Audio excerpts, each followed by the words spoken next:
Hello दोस्तों, मैं आप सभी लोगों का पुनः अभी अपने YouTube चैनल पर स्वागत करता हूं, क्योंकि अभी मैंने एक वीडियो डाला था, उसके जस्ट बाद ही आप लोगों के लिए एक बड़ी अपडेट आई है बीएसटीसी बीएड विवाद को लेकर के। तो दोस्तों, बीएसटीसी बीएड विवाद पर आज सुप्रीम कोर्ट से जो बड़ी खबर आई हुई आई है कि आपकी जो अगली सुनवाई है, और जहां तक मुझे लगता है ये आपकी अंतिम सुनवाई है, और ये 15 मार्च को होगी। मतलब आप ये समझ लीजिए कि आपके रास्ते का जो सबसे बड़ा एक कांटा था बीएसटीसी बीएड विवाद, अब उसकी वापस एंट्री हो चुकी है, और वही आपकी वापस से धैर्य की परीक्षा है। लेकिन हम हमेशा एक ही बात कहेंगे, ऑल इज़ वेल, टेंशन लेने की ज़रूरत नहीं है। यदि हमारे भाग्य में हमारा हक होगा तो हमें ज़रूर मिलेगा। लेकिन बस मैं इतना कह सकता हूँ, सच हमारे साथ है, और बाकी झूठ जो भी होगा वो बेनकाब होगा या नहीं होगा वो बाद की बात है। बाकी सुप्रीम कोर्ट से ऊपर कोई नहीं है। यदि हम, हो सकता है हम भी गलत हो सकता है बीएड का वो इसमें शामिल करने का उनका मांग जायज़ हो, ये भी हो सकता है। लेकिन क्योंकि देखो, हम तो कोई वकील है नहीं, या फिर हमको ये एक बहुत बड़े वो तो है नहीं कि भाई हमें सारी चीज़ें पता हो। ये तो रमेश रोयाल जी जानते हैं, जो स्टूडेंट की तरफ से, जो मतलब एक तरीके से कि जिन्हें सब कुछ पता है, या फिर कपिल सिब्बल साहब, या फिर जो एडवोकेट पैरवी करेंगे हमारी ओर से मीनाक्षी अरोड़ा जी, बाकी अमित जैन साहब, जो भी मतलब उसके अंदर पैरवी करेंगे 5-6 लोग की जो टीम है बीएसटीसी की, तो वो उनके ऊपर डिपेंड है सब कुछ। लेकिन फिर भी आपको होप रखनी है कि जो है कि बीएसटीसी जो है सुरक्षित रहनी चाहिए। लेकिन मेरा फिर एक बार निवेदन है कि बीएसटीसी संघर्ष समिति के जो भी सदस्य एक तरीके से आपस में जो हम लड़ाई कर रहे हैं, उसके बजाय फिलहाल हमारा जो फोकस होना चाहिए, 15 तारीख तक उनसे रिक्वेस्ट है कि वो शांत बैठ जाएं। 15 तारीख तक सही, मैं तो साफ बोल रहा हूँ, अमित यादव जी हो चाहे कोई भी हो, प्लीज़ कोई कमेंट ना करें। अमित यादव जी, एक बेनीवाल जी जो हैं, विकास बेनीवाल जी के छोटे भाई प्रदीप बेनीवाल जी, आपस में एक दूसरे को कमेंट कर रहे हैं, तो ट्विटर पे मैंने काफ़ी बार देखा है।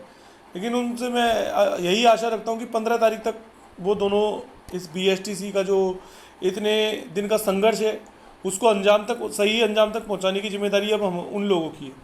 क्योंकि बाकी लोग नहीं बोल रहे हैं, जो चल रहा है ना मामला, मैं जो हाईलाइटेड है मैं साफ बोल रहा हूँ। तो उन लोगों से रिक्वेस्ट है कि 15 तारीख तक शांति बनाए रखें।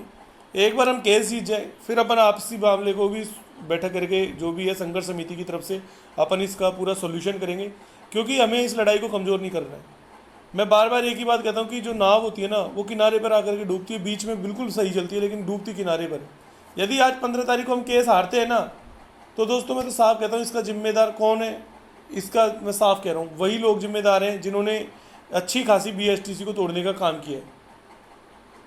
क्योंकि अगर हम इस लड़ाई को जीतने के बाद ये चीज़ करते ना, तो कम से कम अच्छा लगता कि हाँ ठीक है, आपसी मतभेद जो हो जाते हैं उनको हमने सुलझा लिया। लेकिन फिलहाल ये जो समय है हमारे पास 4-5 दिन का, ये आपसी मतभेद का नहीं है, ये इस वक्त मतभेदों को बुला करके वापस बीएसटीसी की पूरी ताकत को एक करने का है। चाहे जिनका डॉक्यूमेंट वेरिफिकेशन में नंबर आया है चाहे नहीं आया है।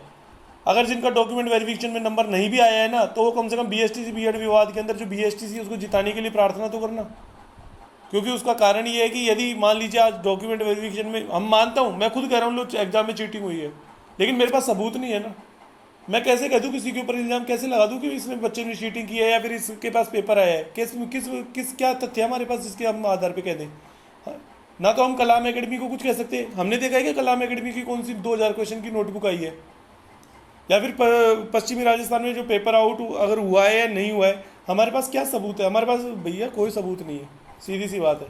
हम केवल हम कट ऑफ देख करके और बातें करके ही, अगर हमारी आंखों के सामने सच है ना, लेकिन सर सच को प्रूव करने के लिए, देखिए सर, मैं तो साफ कह रहा हूँ, आप लोग जो भी हैं, चाहे सर हो चाहे मैडम हो, उनको प्रूव करने के लिए है ना, हमारे पास सबूत होने चाहिए।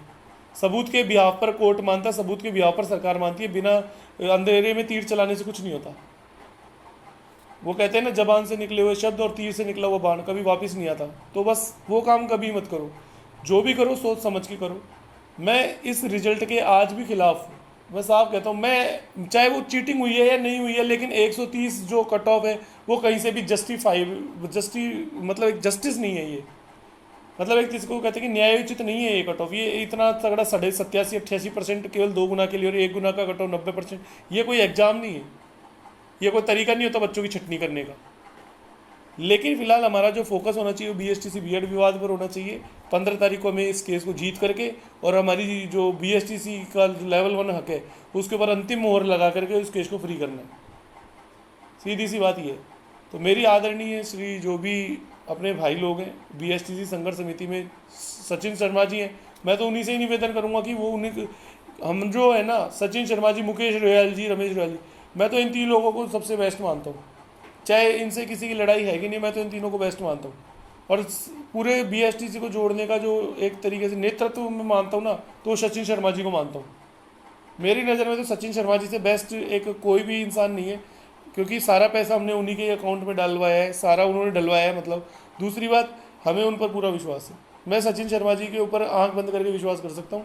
लेकिन बस बात इतनी सी है कि पूरी BSTC संघर्ष समिति को एक रखने का, पूरे BSTC धारियों को एक रखने का जो एक लीडर है ना, वो श्री हमारे सचिन शर्मा जी हैं।